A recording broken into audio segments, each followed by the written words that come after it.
Buenas, mi nombre es Javier Hueso Rivas, perteneciente al grupo E29 de distancia, y vamos a realizar la tarea 4.1 que corresponde a motores, clasificación y constitución. Bueno, lo que vamos a ver es una presentación sobre el tema 4 y vamos a explicar paso a paso tanto los tipos de motores, la clasificación y la constitución de ellos, como la fabricación.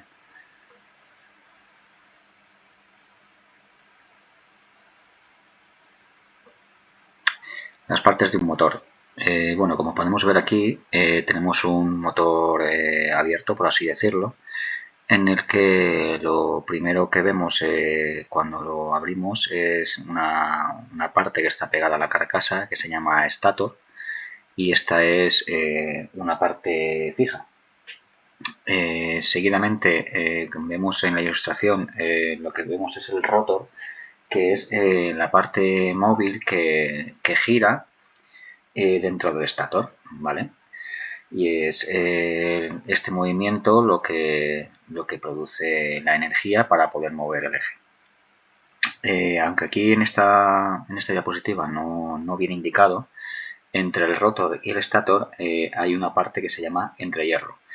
Esta parte es un espacio de aire que separa el estator del rotor, que permite dicho movimiento del rotor, y este espacio debe ser lo más reducido posible.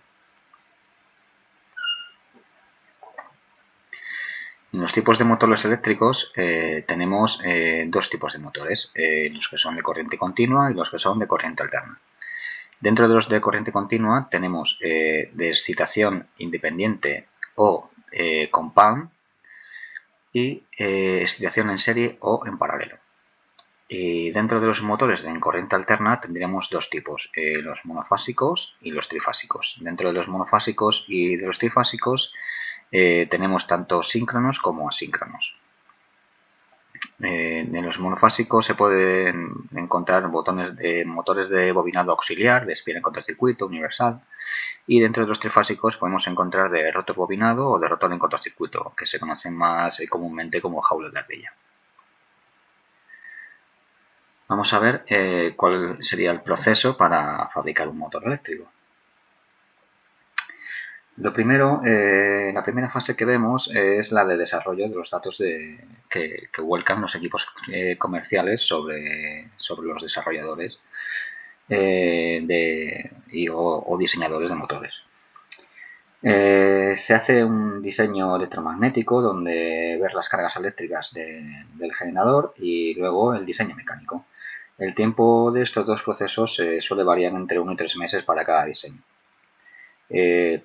Cuando ya se han hecho los diseños, se obtiene un primer prototipo y con él se estudian los resultados más relevantes del motor.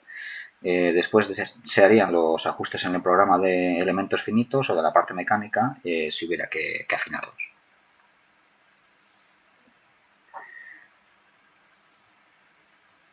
Después se recibe la materia prima, son unas chapas que vienen en bobinas de unas 2 toneladas y son de acero especial con un mayor índice de silicio, con el que se consigue disminuir las pérdidas en el motor.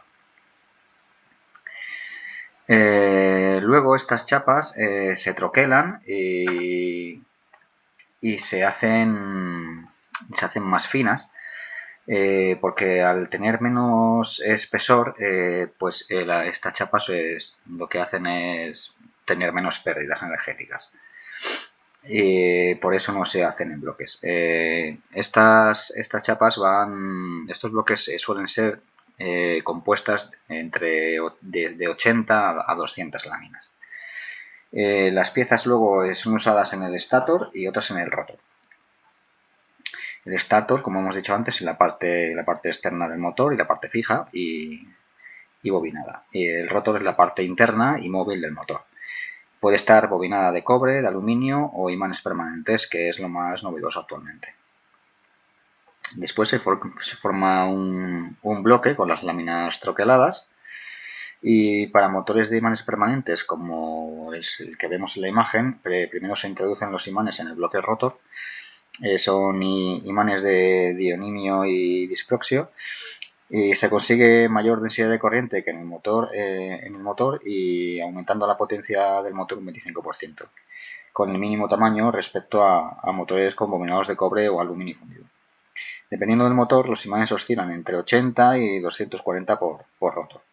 Una vez hecho el bloque, se pasaría a una magnetizadora para dotar a los imanes de su carga magnética correspondiente. El siguiente paso sería preparar el estator. Se introduciría el bobinado de cobre y no de aluminio, ya que el rendimiento de aluminio es mucho más pobre que el de cobre. Hay motores que se fabrican de forma más periódica. Estos son bobinados mecánicamente, ya que son más comunes. Entonces, pues digamos que tienen un proceso de fabricación más en lo que viene siendo, pues, por así decirlo, en cadena, ¿no? Y otros motores de los que se fabrican unidades sueltas, unidades más limitadas o especiales o prototipos, pues se realizan a mano, como vemos en esta imagen. Una vez bobinado el motor, se aísla, es una fase de otra y de propio estator, y se conexiona y se preparan las salidas para luego alimentarle mediante la caja de conexiones. A todos los estator que se fabrican son testados antes de salir de la fábrica. Tienen un test antes de llegar al proceso de barnizado y otro test después del proceso de barnizado. Una vez finalizado el motor, se le realizan unos test más completos. Después del bobinado, se procede al ensamblaje del motor y a su adaptación para el uso que tendría la máquina. Si es para un ascensor, una turbina eólica, un motor de un coche. Cuando esté terminada la máquina, lo más importante es verificar que el propio motor y su parte eléctrica, y lo que se hace es verificar que los imanes tengan la carga adecuada. Y luego, por último, todos los motores tienen que pasar la norma N81 y deben cumplir que a 1 metro de distancia esté por debajo de 60 decibelios. La conclusión, pues hoy en día la presencia de motores en la vida es casi imprescindible. Prácticamente allá donde mires hay motores. O sea, aquí, por ejemplo, podemos ver en estas imágenes, tenéis ascensores, una fábrica, propiamente en los edificios para subir el agua a las plantas más altas se utilizan motores.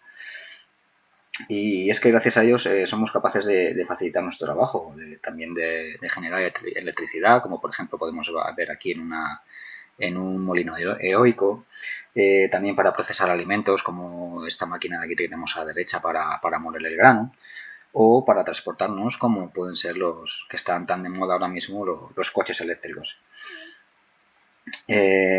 Gracias a la ciencia y la investigación cada vez son más eficientes, y eso pienso que es muy bueno dado a los tiempos que corren actualmente con el estado del clima mundial. Y personalmente creo que se debería invertir mucho más en I+D en este campo, ya que son imprescindibles y están muy presentes en nuestro día a día. Pienso que cuanto más eficientes sean, pues mejor para nuestro bolsillo y también para nuestro planeta. Muchas gracias.